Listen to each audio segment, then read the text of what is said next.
Góðan daginn, gott fólk. Við byrjum á skálinni. Ég held að veit heldur ekki af núna. Með umræðefni sem ég ætla að taka hérna eftir. Hlustum á tóninn.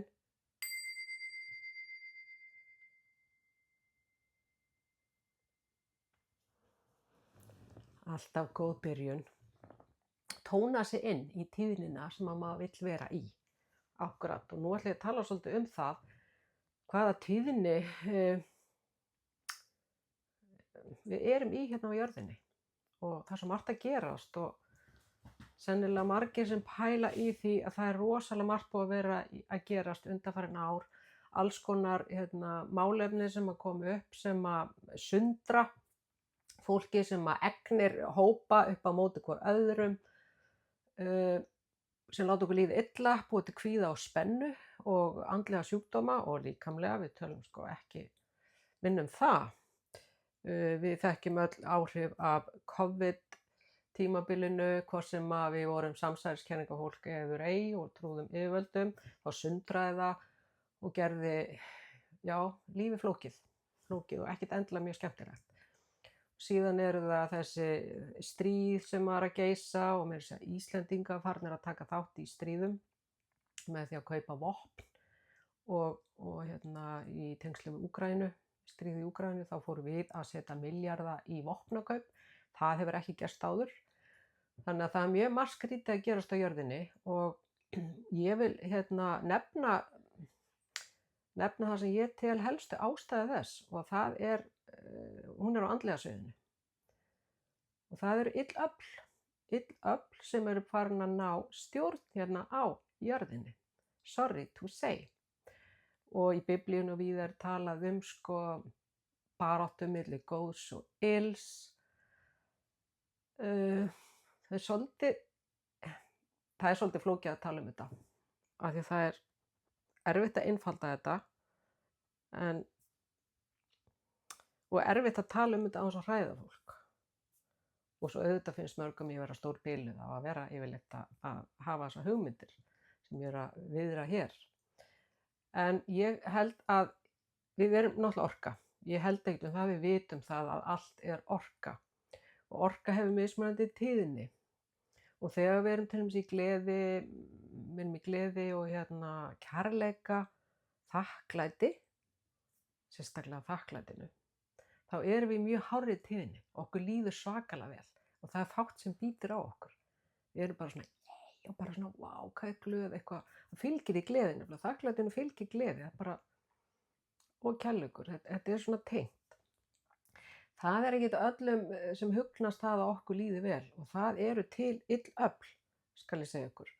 Og nú er ég búin að lesa mikið um það, ég er búin að fræðast um það, ég er að dáleiða fólk, ég er að læra um entity og innri verur sem geta tekið okkur hreinlega yfir eða smitað huga okkar með alls konar rugli eins og neikvæðum hugsunum, neikvæðu tali um okkur sjálf, ég er ekki nógu góð, ég á ekkert gott skilið, fólk hatar mig, best ég taki líf mitt eða best ég taki líf einhvers annars.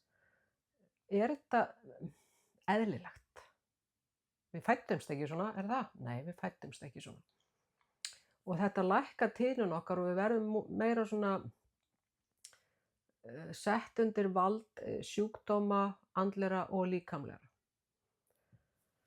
Enda heilbrigðiskerfið hreinlega að sligast að því. Allt sem sundrar okkur lækkar tíðnin okkar. Og af hverju skyldi þetta allt vera að gerast svo mikið og hefur náttúrulega gerst líka í árhundruðir ef ekki þúsundir, að það er verið að sundra fólki og það er stöðugt stríð, það er stöðugt ofbeldi einhvers staðar inn á heimilum, milli þjóða og milli stjórnmálaflokka, rígur og við smitumst af þessu. Manneskja fer á þing og hvað gerist þegar hún er búin að vera þar? Það bara gleymir öllu kosningalofunum og bara er umbreytt. Þetta gerist ítrekað. Þannig að hvaða orka er inn á þingi? Þessi orka sem ég er að tala um og er ekki af hennu góða, að hún er smitandi og hún smýgur inn í fólk og hugar vitund þess á þess að fatti það jafnvel. og hún allslags, hún græðgin, hún egóisminn, þú veist, allt fyrir mig og ekkert fyrir aðra. Jafnvel fólki finnst bara í lagi að drepa til að verja sig, ráðast á önnur lönd til að verja sig og á þess að það sé búið að ráðast á þau einu sinni. Þannig að þetta merkilegt, en þessi illa orka, þetta ekki bara eitthvað svona eins og margir vilja tala að því það svo gott að tala undir rós, þá verður maður ekki óvinsæll. Þetta ekki bara eitthvað svona ill orka sem ekki neitt, þetta eru oft verur. Margir kalla þetta dímona, reptilians, jafnvel mennskar sálir sem að líður illa og fastar hér á jörðinni og komast inn í okkur hérna lifandi verurnar og skemma svolítið lífið. Margir án þess að vita það, að vilja það. En andans heimur, hann að mestu, hann náttúrulega ósýnilegur. Og við erum líka andans verur, við sjáum ekki þann hluta af okkur. Við sjáum bara líkamlega hlutan. En hvað það sem stýrir þessu öllu? Það orka. Það orka sem stýrir blóðinu, flæðandi æðarnar. Það orka sem að lætur hjarta slá. Þetta allt orka. Og kærleiksorkan heldur lífinu gangandi. En núna undanfarið þá hef ég sjálf upplifað og ég veit að fleiri hafa gert það, að það eins og maður syndi bara í sjó illra afla. Það öll kerfi sem eru smituð af græðgi og af illsku. Án þess að fólki innan þessara kerfa ætli sér það endilega. Menntakerfið, það orðið mjög skrítið. Það að fara að kenna börnum ýmislegt sem að meikar ekki sens, eins og það að það hafi bara fæðst í röngum líkama, að vera að segja litlu börnum þetta og það má ekki spyrja spurninga. Það eitt af því sem að satanísku öfl hata mjög mikið, það þegar fólk vera að spyrja spurninga og trúa því að það sé til ill öfl. Það rosa gott að gera eitthvað slæmt og trúa því að það fatti það enginn. Þannig að það má ekki spyrja spurninga í menntakerfinu. Það má ekki spyrja spurningi í heilbrigðiskerfinu þegar COVID skall á og allir áttu að vera inni og láta sprauta sig og ekki orð það á RÚV. Hvað það annað en ill öfl? Heilbrigðiskerfið, menntakerfið, dómsmálakerfið, mjög skrýtnir dómar sem falla mjög oft og maður hefur tekið eftir til dæmis hversu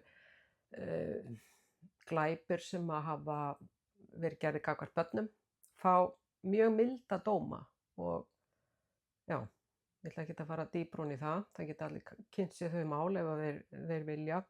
Sem sagt, menntakerfið, heilbrigðiskerfið, dómsmálakerfið, bankakerfið, það eitthvað að vera að tala um það. Einhver sem trúir að það séu góð öfl að verki. Allir vilji til að láta okkur líða vel, okkur mannfólkinu, hækka vextin okkar sem við fáum út úr bankanum. Þetta að gerast?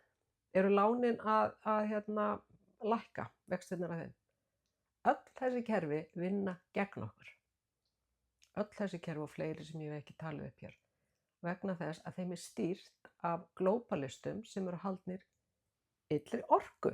Sorry to say. Flestir, nú ég komin á hálalís, þjóðhöfingjar eru haldnir þessari spilltu græðgisorku, valdasýki. Ég ætla ekki að nefna nein nöfn, en þetta á við víða heim. Nú ætlar World Economic Forum að hafa það markmið, það hefur það markmið nú þegar, að 2030 þá engin neitt og við verðum öll svo svakalega hamingjusöm. Og hverjir eiga að stýra heiminum? Það eru einkafyrirtækin, segja þeir, stór einkafyrirtæki, þannig að ríkisstjórnir missa rétt sinn. Við höfum bara ekkert málið að segja, ekkert líf mitt að segja. Bara taktu mig og sprautaðu mig með því sem þú vilt og sumir græða á því feitt. Stóru lyfjafyrirtækin, hverjir stýra þeim? Ill öfl. Ég ekki að segja að öll lyf séu gagnslaus eða hættuleg, þó ég segi að ill öfl stýri þessum kerfum okkar, meira og minna. Og það alltaf fullt af góðu fólki sem vinnur í þessum kerfum.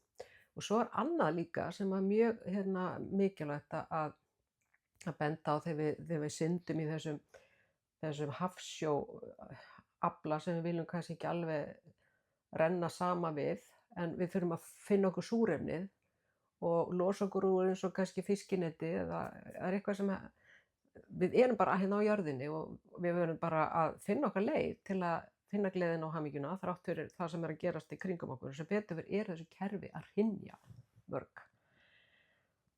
Af því að þetta bara virkar ekki. Þetta er ekki það sem að kærleikurinn vill og Guð vill. En það er alltaf gott í öllu illu, segi ég. Og þeir sem að pota svona í okkur, ég kalla þá engla í dulargervi. Ég kalla þá engla í dulargervi vegna þess að þetta þroskar mann. Maður þarf alltaf að spyrja sjálfa sig, hvar stend ég gagnvart þessu, hvert er mitt viðhorf og hlutverk í þessum leik hérna á þessari jörð. Þannig að þegar einhver potar í mig, triggera mig eða meiðir mig jafnvel vísvitandi, þá kalla ég hann engil í dulargervi. Hann veit ofta ekki hvað hann er að gera. Hann er honum samdauna og ég tala nú ekki núna AI, þegar allir eru farnir, allir inn að gæsalabba, flestir er hún húgt á AI. Þeir eru að missa sína eigin dómgreind á mörgum sviðum. Þeir spyrja bara AI og komandi kynslóð, ég veit ekki hvernig hún verður þegar hún fer að treysta bara fyrirfram á AI og þarf ekki eins og að draga ályktun sjálf, sko. Ég þarf ekki að reyna að finna út, spyrjum bara AI og hvað gerist þegar ég hef kannski ekki aðgangað AI. AI er ekki greind, AI hefur ekki visku, AI er að hinu illa, segi ég og margir fleiri. Þannig að lítum á þetta ferli hér á jörðinni, þetta jarðlíf sem mikið þroskaferli. Þess vegna er allt eins og það er allt með einhverju góðri meiningu eða markmiði.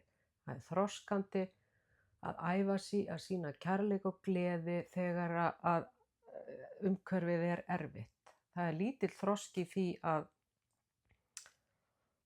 að upplifa sig alltaf góðan og glaðan ef maður er bara vafinn í bómull og allir eru viðhlæjendur. Það er rosa auðvelt, sko. Það er ekkert erfitt þroskaverkefni. Þannig að þetta hefur allt tilgang. Þannig að sendum bara blessun á þetta fólk sem er spillt af ígræðginni á þessum entitíum sem að vilja okkur ekki vel og sendum bara blessun til þeirra og vonumst til að ljósið sigri. Allt er jú yin og yang og það er ekkert sem sigra myrkrið nema ljósið og þetta ljós verður að koma frá okkur sjálfum. Við erum að fylla okkur sjálf af þessu ljósi og senda það svo út. Senda það svo út. Það var ekkert sem getur skadað þig. Og muna það að við erum andi fyrst og fremst sem við höfum bara líkama smástund. Og ég ætla að slá í bjöllun aftur. Og ég vona að ég hafi ekki hrætt neitt. Ef ég hef hrætt einhver, þá bara endilega hafi sá hinn sami samband og við getum spjallað meira um þetta á léttum nótum. Don't worry, be happy.